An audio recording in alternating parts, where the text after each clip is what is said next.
தமிழரை அடக்காது, தமிழரை அடக்காது. கொத்து கொத்தா பண்ணு, கொத்து கொத்தாய் முடிஞ்சாங்க.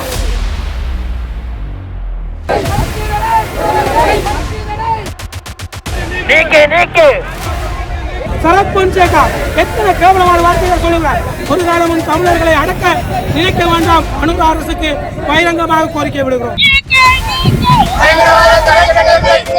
சங்கீதன் அவர்கள் கைது புலிகளை முதலீடு செய்யக்கூடிய படைப்பை வெளியிட்டார். ஒரு பாடலை வெளியிட்டார்.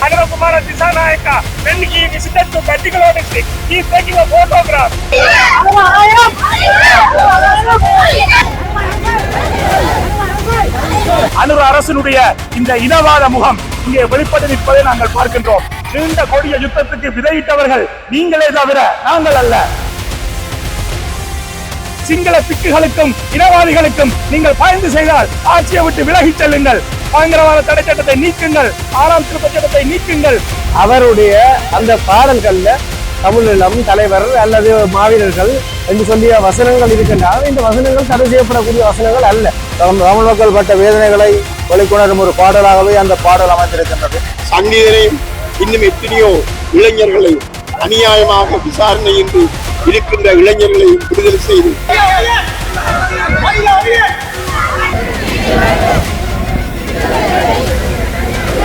தென்னிலங்கையில் கூட தலைவர் பிரபாகரனுக்கு சிலை வைப்பதாக கூட தேர்தல் பிரச்சாரத்திலே சொல்லியிருந்தார்கள். அதற்கெல்லாம் கைது செய்யப்படாத அவர்கள் அங்கிருக்கும் போது இந்த கைது எங்களுடைய தமிழ் இனத்துக்கு ஒரு திட்டமிடப்பட்ட ஒரு குழப்பத்தை ஏற்படுத்துகின்றது. எங்களுடைய உடல் வலைகளை நசுக்குகின்ற ஒரு விடயமாகத்தான் நான் பார்க்கின்றேன். பயங்கரவாத தடை சட்டத்தை நீக்கவில்லை, மக்களுடைய காணிகள் விடுவிக்கவில்லை, அரசியல் கைதிகளை விடுதலை செய்யவில்லை.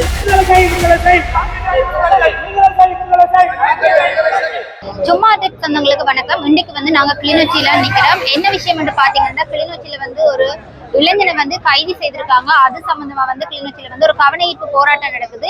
அது சம்பந்தமான ஒரு மக்கள்கிட்ட நாங்க நேரடியா கேள்வி கேட்டு அவங்க என்ன ஒரு மன நிலையோட இந்த போராட்டத்தை முன்னெடுத்திருக்காங்க அப்படின்றத நாங்க இந்த காணொலியில பதிவு செய்ய போறோம். ஓகே, வீடியோ பார்த்துட்டு நீங்க எங்களுடைய சேனலை சப்ஸ்கிரைப் பண்ணாம வீடியோ பார்த்துட்டு இருந்தீங்கன்னா மறக்காம சேனலை சப்ஸ்கிரைப் பண்ணிட்டு வீடியோ பாருங்க. நாங்க போய் இப்ப மக்களோட கருத்து என்னத்துக்காக இந்த போராட்டம் நடக்குது, அந்த இளைஞனை விடுவிப்பாங்களா இல்லாட்டி என்ன மாதிரியான நடவடிக்கைகள் நடந்து கொண்டிருக்கு அப்படின்றத நாங்க பார்க்க போறோம். ஓகே, வாங்க நாங்க காணொலிக்கு போய் பார்க்கலாம்.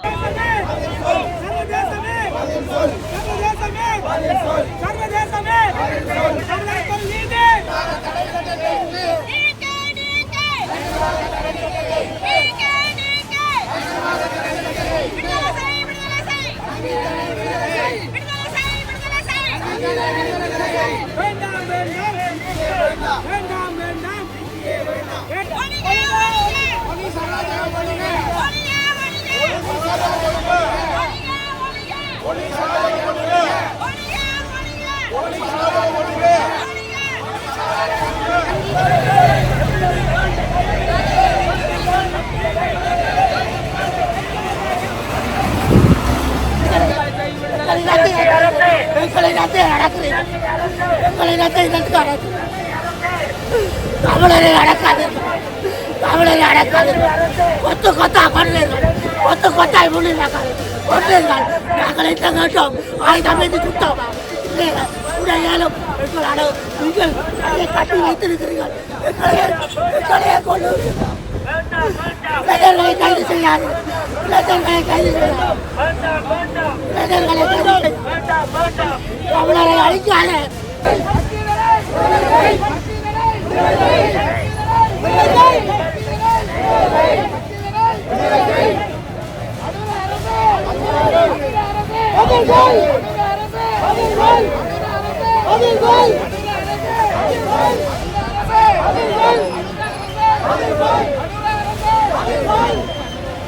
நீக்கு நீக்கு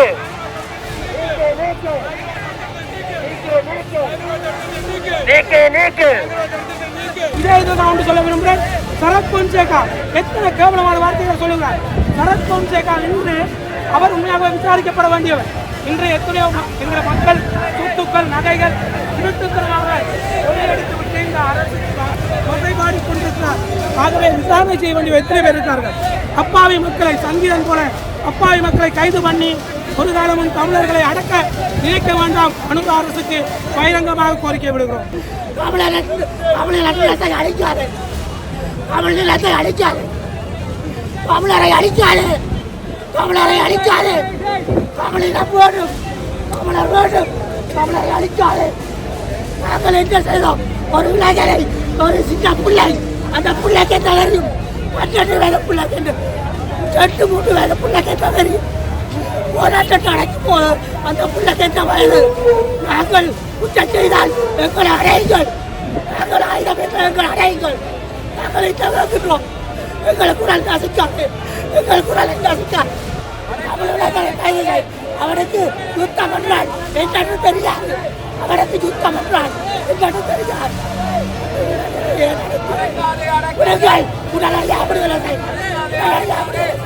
ஒரே இருமை, ஒரே மண், தேசியம், அவளை பண்பாட்டை விட மாட்டோம். அரசை பயங்கரவாதத்திலிருந்து பாதுகாக்கின்ற சட்டம் PSTA என்று ஒன்றை கொண்டு வர முயற்சி செய்து அதுவும் இதுவரை கொண்டு வரப்படாத நிலையிலே, பயங்கரவாத தடை சட்டமும் நீக்கப்படாத நிலையிலே அனுர அரசினுடைய இந்த இனவாத முகம் இங்கே வெளிப்பட்டு நிற்பதை நாங்கள் பார்க்கின்றோம். 1956ஆம் ஆண்டு ஜூன் மாதம் 5ஆம் தேதி தனிச்சிங்கள சட்டம் கொண்டு வரப்பட்டு அதற்கு எதிராக எங்களுடைய தமிழ் தலைவர்கள் கொழும்பிலே சத்தியாகிரக போராட்டத்தை அறவழியிலே முன்னெடுத்தார்கள். தனிச்சிங்கள சட்டத்தை கொண்டு வந்ததன் ஊடாக இது சிங்களவருக்குரிய நாடு, இது பௌத்தர்களுக்குரிய நாடு என்கின்ற அந்த இனவாதத்தையும் மதவாதத்தையும் விதைத்து இந்த மண்ணிலே நீண்ட கொடிய யுத்தத்துக்கு விதையிட்டவர்கள் நீங்களே தவிர நாங்கள் அல்ல. காலத்துக்கு காலம் இங்கே ஆட்சிகள் மாறினாலும் எந்த அரசு ஆட்சிக்கு வந்தாலும் தமிழர்களை பொறுத்தவரையிலே அவர்களுடைய நிலப்பாடு ஒன்றாகத்தான் இருக்கிறது என்பதை இது அப்பட்டமாக வெளிப்படுத்தி நிற்கிறது. ஒரு கலைஞன் தன்னுடைய கலை உணர்வுகளை, அதுவும் நவீன விதத்திலே பாடகராக இருக்கக்கூடிய ஒரு பாடகன் தன்னுடைய கலைத்திறமைகளை வெளிப்படுத்தி இருக்கிறான். தன்னுடைய கவிஞனாக தன்னுடைய கருத்துக்களை வெளிப்படுத்தி இருக்கிறான். இந்த கருத்து சுதந்திரம், கலை சுதந்திரம் மறுக்கப்பட்டிருக்கிறது. நீங்கள் சொல்கிறீர்கள் ஸ்ரீலங்கா போலீசார், ஸ்ரீலங்கா அரசத்தினுடைய ஒரு வடிவமாக இருக்கக்கூடிய ஸ்ரீலங்கா போலீசார் மிகவும் அராஜகமாக நடக்கக்கூடியவர்கள். உங்களுக்கு தெரியும், அவர்கள் சொல்லி இருக்கிறார்கள் நாங்கள் எந்த இசை நிகழ்ச்சிகளையும் தடை செய்யவில்லை என்று.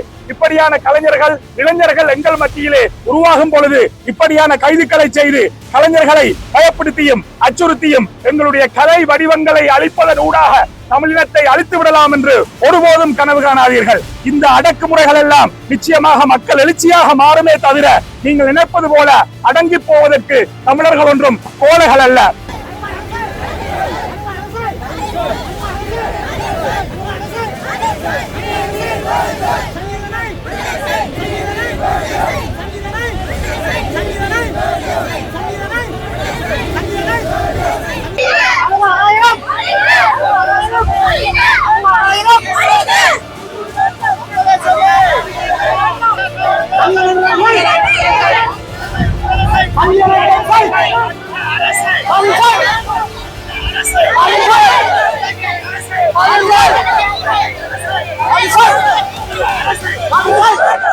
நான் பொன்னாலை கண்ணதாசன், ஒரு பாடலாசிரியரும் பூநகரி பிரதேசபை உறுப்பினரும்.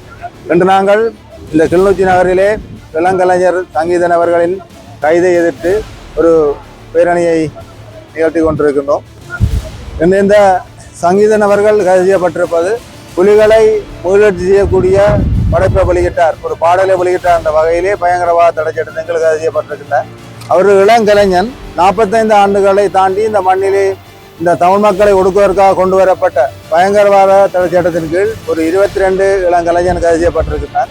அது ஒரு அநீதியான செயல்பாடு. ஏனெனில் அந்த பாடலை பொறுத்தவரை அந்த பாடலிலே விடுதலை புலிகளின் பெயரோ அல்லது விடுதலை புலிகளை முதலீட்டு செய்யக்கூடிய வரிகளோ அல்ல உணர்வை ஊட்டக்கூடிய வரிகளோ எவையும் இடம்பெறவில்லை.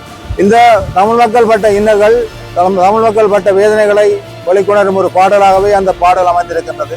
அந்த இளங்கலைஞரின் மனதில் இந்த மக்களின் துன்பம், மக்களின் இழப்புகள் பதியப்பட்டிருக்கின்றன சொன்னால், இந்த மண்ணிலே இந்த மக்கள் அங்கவீனம் அடைந்து சொத்துக்களை இழந்து உறவுகளை இழந்து இன்னும் முதலீட்டு வருவதற்காக முயற்சி பண்ணி கொண்டிருக்கின்றார்கள். ஸ்ரீலங்கா அரசாங்கத்தால் மேற்கொள்ளப்பட்ட அந்த இன அழிப்பு யுத்தத்தின் மூலம் இந்த மக்களுக்கு ஏற்பட்ட வடுக்கள் இன்னும் இந்த மண்ணிலே இருக்கின்றது. அந்த வடுக்களின் வேதனைகளையே, அவர்கள் சுமக்கிற துன்பங்களையே அந்த கலைஞர் அந்த பாடல் மூலம் வெளியிட்டிருக்கின்றார். அதுவே உங்கள் பயங்கரவாத தடைச்சட்டத்தின் குற்றமான செயல்பாடாக இருந்தால், நீங்கள் எங்களுக்கு இழைத்த துன்பங்களை, எங்களுக்கு கொடுத்த வலிகளை பற்றி நாங்கள் பேசவே கூடாது என்பதையே நீங்கள் கூற வருகின்றீர்கள். ஆனால் எங்கள் இனம் ஒரு வீரஞ்சிறந்த இனம். அந்த இனத்தில் இருப்பவர்கள் தங்களே பட்ட வேதனையை துன்பங்களை மறக்கப் போவதில்லை. ஆகவே இவைகள் மறைக்கப்பட வேண்டுமாக இருந்தால் அல்லது அமைதியான ஒரு சூழ்நிலையை கொண்டு வர வேண்டுமாக இருந்தால் இனம் வேண்டி நின்ற விடுதலையை, அவர்களுக்கான சுபிட்சமான வாழ்வை இந்த சிங்கள அரசு சிங்கள ஏகாதிபத்தியம் வழங்குவதன் மூலமே இந்த இலங்கை நாட்டையும் ஒரு அமைதியான நிலையில் வைத்திருக்கலாம் என்பதை நான் கூற வருகின்றேன். நன்றி.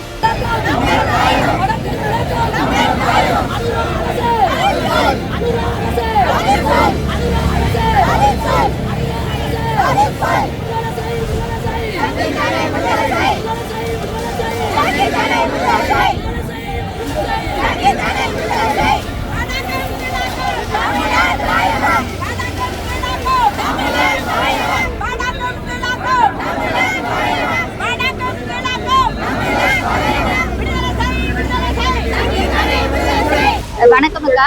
வணக்கம் அக்கா, இப்ப வந்து இந்த போராட்டத்துல வந்து நீங்க கலந்து கொண்டதுக்கான முக்கியமான காரணம் என்னவா இருக்கு? முக்கியமான காரணம் என்னவாக இருந்தால் கிளிநொச்சி மாவட்டத்திலே இருந்து வருகின்ற ஒரு வளர்ந்து வரும் கலைஞன் வந்து பயங்கரவாத தடை சட்டத்திலே இப்பொழுது கைது செய்யப்பட்டிருந்தார். இவர் பாவித்த அதே வார்த்தைகளை இங்கே நிறைய பேர் பாவித்திருக்கின்றார்கள். தென்னிலங்கையில் கூட தலைவர் பிரபாகரனுக்கு சிலை வைப்பதாக கூட தேர்தல் பிரச்சாரத்திலே சொல்லியிருந்தார்கள்.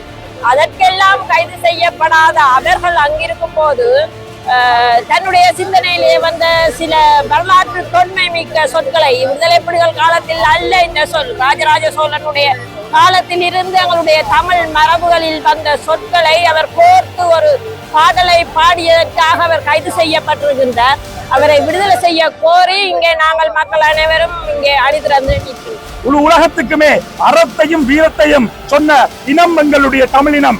எங்களுடைய எத்தனை இளைஞர்கள் இந்த மண்ணுக்காக தங்களுடைய உயிரை தியாகம் செய்திருக்கிறார்கள், மாவீரர்களாக மடிந்திருக்கிறார்கள். ஆக ஜனநாயக ரீதியிலே விடுக்கப்பட்ட கோரிக்கை எங்களுடைய இழந்த இறைமையை, சுயநிர்ணய உரிமையைத்தான் நாங்கள் கேட்கின்றோம். போர்த்துகேயர், ஒல்லாந்தர், ஆங்கிலேயர் வந்து இந்த நாட்டிலே இருந்திருக்கக்கூடிய வெவ்வேறாக இருந்த 3 ராச்சியங்கள், யாழ்ப்பாண ராச்சியம், கண்டி ராச்சியம், கொழும்பு கோட்டை ராச்சியம் என்று இருந்திருக்கக்கூடிய நிலையிலே யாழ்ப்பாண ராச்சியம் தனித்தமிழ் அரசாக, எங்களை நாங்களே ஆட்சி செய்கின்ற அரசாக, ராஜ்யமாக இருந்த அந்த அரசை மீண்டும் கேட்கின்ற பிரகடனம் தான் 76ஆம் ஆண்டு வட்டுக்கோட்டை பிரகடனமாக முன்னெடுக்கப்பட்டது. ஆகவே வட்டுக்கோட்டை பிரகடனத்தின் அடிப்படையிலே தனிநாட்டை கோருவதோ தமிழீழத்தை கோருவதோ எந்த விதத்திலும் பயங்கரவாதமாக முடியாது. ஒரு தமிழ் மதகுருவாக இருக்கக்கூடிய ஒருவருக்கு ஒரு நீதி, சிங்கள பிக்குவாக இருக்கக்கூடிய ஒரு நீதி என்று சிங்கள பிக்குகளுக்கும் இனவாதிகளுக்கும் நீங்கள் பயந்து செய்தால் ஆட்சியை விட்டு விலகி செல்லுங்கள். ஆட்சியிலே இருக்கக்கூடியவர் துணிச்சலான முடிவுகளை எடுக்கக்கூடியவராக இருப்பவர்தான் மக்கள் தலைவராக, நாட்டினுடைய ஜனநாயகத்தை நேசிப்பவராக இருக்க முடியும். ஆகவே அனுரகுமார திசாநாயக்க அவர்களுக்கு சவால் விடுக்கின்றோம். பயங்கரவாத தடை சட்டத்தை நீக்குங்கள், 6ஆம் திருத்த சட்டத்தை நீக்குங்கள், கருத்து சுதந்திரத்துக்கு, பேச்சு சுதந்திரத்துக்கு மதிப்பு கொடுங்கள். அதன் பிறகு நீங்கள் இனவாதம் வேண்டாம், மதவாதம் வேண்டாம், ஊழல் இல்லாத ஆட்சி, சட்டம் அனைவருக்கும் சமம் என்ற வார்த்தைகளை கதையுங்கள். அதுவரைக்கும் வடக்கு கிழக்கிலே எங்களுடைய தமிழர் தாயகத்திலே தமிழீழத்திலே வந்து இந்த வார்த்தைகளை நீங்கள் பேசுவது வெறும் அரசியல் வீண் பேச்சுக்களாகவும், இந்த பயங்கரவாத என்று நீங்கள் முத்திரை குத்துவது எங்களை மீண்டும் ஒரு போராட்டத்துக்கு தூண்டுவதாகவும் தான் அமையும் என்பதை இந்த சந்தர்ப்பத்திலே சொல்லி உடனடியாக சங்கீதன் விடுதலை செய்யப்பட வேண்டும், பயங்கரவாத தடை சட்டம் நீக்கப்பட வேண்டும் என்ற கோரிக்கையை அனைத்து மக்கள் சார்பிலும் கேட்டு நிற்கின்றோம். நன்றி.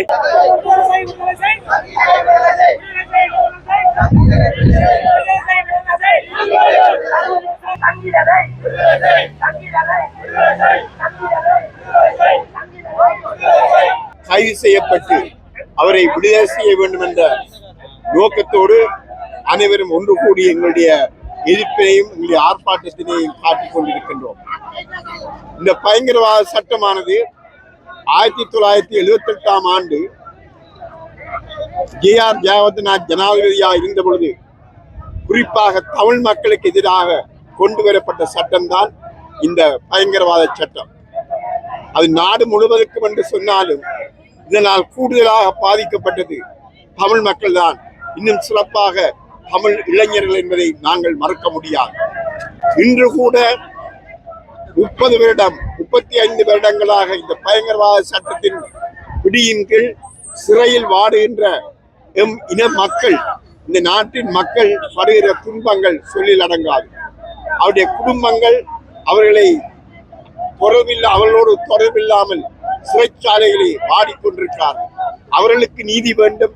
இந்த பயங்கரவாத சட்டம் உண்மையிலே மக்களுடைய ஜனநாயக குரலை நசுக்குகின்ற ஒரு சட்டமாகத்தான் நாங்கள் பார்க்கின்றோம். இன்றைய அரசாங்கம் கூட முன்னொரு காலத்திலே இந்த சட்டத்துக்கு எதிராக குரல் எழுப்பியது. ஆனால் இன்று இதே அரசாங்கம் இந்த சட்டத்தை அமலில் கொண்டு வந்து மக்களை துன்புறுத்துவதை நாங்கள் ஏற்றுக்கொள்ள முடியாது. எனவே நமக்கு நீதி வேண்டும், எங்களுடைய மக்களுக்கு நீதி வேண்டும். அநியாயமாக கைது செய்யப்படுதல் நிறுத்தப்பட வேண்டும். இதனால் எங்களுடைய மக்கள் எல்லோரும் சுதந்திரமாக இந்த ஜனநாயக நாட்டிலே சுதந்திரமாக வாழ வேண்டும் என்பதுதான் எங்கள் எல்லோருடைய ஆசை, எங்கள் எல்லோருடைய விருப்பம்.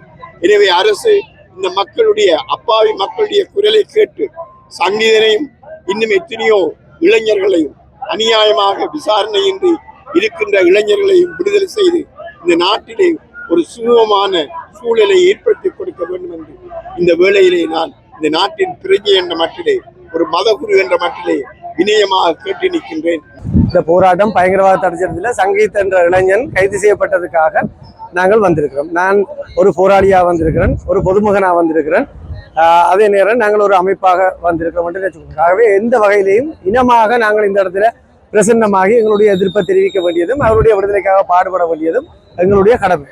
ஆகவே பயங்கரவாத தடை சட்டத்தில் இவ்வாறான இளைஞர்கள் தொடர்ந்து கைது செய்யப்படக்கூடாது என்றதும், பயங்கரவாத தடை சட்டம் என்றால் ஒரு பயங்கரவாதம் என்றால் என்ன என்ற ஒரு வரையறை இல்லாமல் போய்கொண்டிருக்கின்றதை நாங்கள் இதில் பதிவு செய்யணும் என்றது நான் நினைக்கிறேன். ஆகவே பயங்கரவாத தடை சட்டத்தில் கைது செய்யப்பட்ட அந்த இளைஞனுடைய விடுதலைக்காக நாங்கள் இங்கே வந்திருக்கோம். ஆகவே பாடலின் ஊடாக அவர் ஒரு பாடலை பாடினார்னு சொல்லி சொன்னால் அவருடைய அந்த பாடல்கள்ல தமிழீழம் தலைவர் அல்லது மாவீரர்கள் என்று சொல்லிய வசனங்கள் இருக்கின்றால் இந்த வசனங்கள் தடை செய்யப்படக்கூடிய வசனங்கள் அல்ல. நான் இந்த போராட்டத்திலே கலந்து வந்தது பொதுமக்கள் ரீதியாகவும் எங்களுடைய ஈழத்து கலைஞர்கள், ஈழத்துடைய பாடகர்கள், ஈழத்து இளைஞர்களுக்கு நன்மை கருதி தான் இந்த போராட்டத்திலே நான் கலந்து வந்தேன். நீங்க இப்ப வந்து அவரை விடுதலை செய்யணும்னு தான் இந்த போராட்டத்தை நடத்துறீங்க. அதுல வந்து நீங்க என்னத்தை எதிர்பார்க்குறீங்க இந்த போராட்டத்தின் மூலம்? இந்த போராட்டத்தின் மூலம் நாங்கள் எதிர்பார்ப்பது, இந்த இளம் வயது பாடகன், இளம் கலைஞன் கைது செய்யப்பட்டிருக்கின்றார். அவர் வந்து விடுதலை செய்யப்பட வேண்டும் என்று நாங்கள் எதிர்பார்க்கின்றோம். என்னென்னு சொன்னால் அவர்கள் வந்து தமிழ் பாடல்களை, அதாவது தொன்மையான பாடல்களை, தமிழ் அடையாளங்களை அவர் உச்சரித்திருக்கின்றார். அது வந்து ஒரு பெரிய தவறு கிடையாது. ஏனென்று சொன்னால் இதுல வந்து நான் இதுல சொல்வதாயும், அதாவது இந்த தென்னிலங்கையில இருந்து வந்து எங்களுடைய வடக்கு கிழக்கை பொறுத்தவரையிலே வாக்கு வங்கிகளை இணைப்பதற்காக அரச கட்சிகளிலே அங்கம் வகிக்கின்ற அமைச்சர்கள் கூட எங்களுடைய பிரபாகரன் அண்ணாவினுடைய பெயர்களை உச்சரித்து அவருக்காக தாங்கள் சிலை கட்டுவோம் என எல்லாம் யாழ் மாவட்ட மேடைகளிலே உச்சரித்திருக்கின்றார்கள். அப்போது அவர்கள் சுதந்திரமாக நடமாடுகின்றார்கள். ஏன் அவர்களை கைது செய்யவில்லை? அவர்களை கைது செய்யவில்லை. இந்த தமிழ் இளைஞன் தமிழ் பாடல்களை பாடிவிட்டார் என்று நீங்கள் தடுப்பு காவலில் வைத்திருக்கின்றீர்கள் பயங்கரவாத சட்டத்தின் கீழ். அப்படியானால் அந்த அமைச்சர்களும் அந்த கதைத்த மேடைகளில் கதைத்த உறுப்பினர்களும் ஏன் கைது செய்யப்படவில்லை என்பதுதான் எங்களுடைய கேள்வியாக இருக்கின்றது. அப்ப இந்த கைது வந்து எங்களுடைய தமிழ் இனத்துக்கு ஒரு திட்டமிடப்பட்ட ஒரு குழப்பத்தை ஏற்படுத்துகின்றது, இளைஞர்களுக்கிடையே குழப்பத்தை ஏற்படுத்துகின்றது, அதாவது பாடல்களுக்கு குழப்பத்தை ஏற்படுத்துகின்றது, இளம் ஊடகவியலாளர்களுக்கு கூட ஒரு குழப்பத்தை ஏற்படுத்துகின்றது என்றுதான் நான் கருதுகிறேன். ஆகவே பயங்கரவாத தடை சட்டத்துக்கு கீழே அவரை கைது செய்ததே ஒரு தவறான விடயம் என்றதை நான் என்னுடைய சார்பில் நான் வெளிப்படுத்துவதற்காக இங்கே வந்திருக்கிறேன். அவருக்காக நாங்கள் தொடர்ந்து குரல் கொடுப்போம், அவருடைய விடுதலைக்காக நாங்கள் தொடர்ந்து பாடுவோம். அதே நேரம் தமிழீழம் என்ற ஒரு வசனம் தடை செய்யப்பட்டன்னு சொல்லிச்சுனால் அது 1947ஆம் ஆண்டுக்கு முன்னே இருந்தே எங்களுடைய அரசியல் கோரிக்கை. தந்தை செல்வநாயகம் வந்து நாடாளுமன்றத்தில், பாராளுமன்றம் பெற முன்னம் நாடாளுமன்றத்தில் அந்த கோரிக்கையை, தமிழ கோரிக்கையை முன் வச்சவர். அதுக்கு பிறகு நாங்கள் வட்டுக்கோட்டை தீர்மானம் உட்பட நிறைய பிரகடனங்களை பார்த்துட்டோம். அதே நேரம் வடமாகாணத்தினுடைய வடகிழக்கினுடைய மாகாண சபை அலகுகளை கொண்டு வரைக்க வரதராஜ பெருமாள் இந்த தமிழத்தை உச்சரித்து போட்டு இந்தியாவுக்கு போனவர். அதே நேரம் எங்களுடைய தந்தை செல்வானுடைய கடைசியில இருந்த உரையில கூடி தமிழீழம் என்ற வசனம் பயன்படுத்தப்பட்டு தான் இருக்கு பாராளுமன்றத்தில். அவை தமிழீழம் என்றது எங்களுடைய அரசியல் கோரிக்கை. அதை வந்து பயங்கரவாதமாக சித்தரிக்கிறது வந்து ஒரு தவறான விஷயம் என்றதை நான் சொல்லவார். அவர் ஆயுத போராட்டத்தை செய்யல அல்லது ஆயுதம் தூக்கி நாட்டை பிளவுபடுத்த போறோம்னு சொல்லல. எங்களுடைய அரசியல் நாடு பிளவுபடுவதாக இருந்தால் கூட அரசியல் ரீதியாக எங்களுடைய கோரிக்கைகளை கோருவதற்கு தமிழ் மக்களுக்கு முழு உரிமையும் இருக்கு. அதுக்காக நாங்கள் இந்த இடத்துல ஒன்றுபட்டு நிற்கிறோம். அவரை விடுதலை செய்யப்பட வேண்டும் என்றதும், விடுதலைக்காக தொடர்ந்து அனைவரும் குரல் கொடுக்க வேண்டும் என்றது என்னுடைய கோரிக்கையும் கூட. இல்ல நாங்கள் தொடர்ச்சியாக போராடுவோம், எங்களுக்கு தொடர்ச்சியாக போராடுவோம் என்ற கட்டம் வந்திருக்கோம். இதுல நிறைந்து பார்த்தீங்கன்னா பல போராளிகள் வந்திருக்கிறார்கள், பல சிவில் சமூக செயற்பாட்டாளர்கள் வந்திருக்கிறார்கள், பல பொதுமக்கள் வந்திருக்கிறார்கள். ஆகவே இந்த போராட்டம் தொடர்ந்து நடக்கும். எங்களுக்கு மீதான அடக்குமுறைக்கு எதிராக நாங்கள் இன்றைக்கு நேற்று இல்லை, இன்றைக்கு பல தசாப்தங்களாக தொடர்ந்து போராடி கொண்டிருக்கிறோம். நாங்கள் எங்களுக்கான ஒரு சுதந்திரம் கிடைக்கும் வரைக்கும் நாங்கள் தொடர்ந்து போராடுவோம். இவ்வாறான அடக்குமுறைகளுக்கு எதிராக தொடர்ந்து குரல் கொடுப்பவர்களாக நாங்கள் இருப்போம். அடிப்படை உரிமை ஒவ்வொருவருக்கும் இருக்கின்ற அந்த அடிப்படையில் இந்த அரசு எங்களுடைய குரல் வலைகளை நசுக்குகின்ற ஒரு விடயமாகத்தான் நான் பார்க்கின்றேன். உண்மையில பயங்கரவாத தடை சட்டம் வேண்டாம் என்று ஆட்சிக்கு வந்த அனுர அரசு பயங்கரவாத தடை சட்டத்தை வைத்து எங்களுடைய இளைஞர்களை கைது செய்கிறார்கள். இது ஒட்டுமொத்த தமிழர்களை மட்டுமல்ல, ஒட்டுமொத்த இலங்கையர்களையும் அவர்களுடைய கலைகளையும் அவர்களுடைய கருத்து சுதந்திரத்தையும் நசுக்குகின்ற ஒரு விடயமாகத்தான் இந்த கைதை நாங்கள் பார்க்கிறோம். அவரை விடுவிக்க வேண்டும் என்று நாங்கள் நினைப்பது பொதுவான ஒரு கருத்தாக இருக்கின்றது. உண்மையில் இலங்கை அரசியலமைப்பிலே ஏற்றுக்கொள்ளப்பட்ட உரிமைதான் கருத்து வெளிப்படுத்தல் சுதந்திரம் என்பது. அந்த கருத்து வெளிப்படுத்தல் சுதந்திரம் சர்வதேச ரீதியாகவும் ஏற்றுக்கொள்ளப்பட்டது. ஒருவர் தன்னுடைய கருத்தை பூரணமாக வெளிப்படுத்துவதற்கு சுதந்திரம் இருக்கின்ற அடிப்படையில் அவரை நாங்கள் விடுவிக்கணும் என்று நாங்கள் சொல்றோம். இலங்கை அரசு அனுர அரசு தங்களுடைய தேர்தல் விஞ்ஞாபனத்திலே பயங்கரவாத தடை சட்டத்தை நீக்குவோம், அரசியல் கைதிகளை விடுதலை செய்வோம், தமிழ் மக்களுடைய இனப்பிரச்சனைக்கு தீர்வு காண்போம் என்கின்ற விடயங்களை தேர்தல் விஞ்ஞாபனத்தில் குறிப்பிட்டுத்தான் இந்த அரசு வடக்கு கிழக்கு வாழ் மக்களினுடைய பூரண ஆதரவை பெற்று ஆட்சிக்கு இடமேறியவர்கள். ஆனால் இன்று வரைக்கும் பயங்கரவாத தடை சட்டத்தை நீக்கவில்லை, மக்களுடைய காணிகள் விடுவிக்கவில்லை, அரசியல் கைதிகளை விடுதலை செய்யவில்லை, எங்களுடைய மக்களுடைய இனப்பிரச்சனைக்கான தீர்வு திட்ட விதையை முன்வைக்கவில்லை. ஆகவே இந்த அரசு தங்களுடைய தேர்தல் விஞ்ஞாபனத்தை உண்மையாக்க வேண்டுமாக இருந்தால் இந்த திட்டங்களை முன்னெடுக்க வேண்டும். அதே நேரம் எங்களுடைய சங்கீதன் போன்ற இளைஞர்களுடைய கருத்து சுதந்திரத்தை தடை செய்வதை நிறுத்த வேண்டும். அதே போல அண்ணன் தீவச்செல்வன் போன்ற கவிஞர்களுடைய புத்தகங்களை தடுத்து வைத்திருக்கும் விடயங்களையும் நிறுத்த வேண்டும் என்பதை நான் இந்த இடத்திலே தெரிவித்துக் கொள்கிறேன்.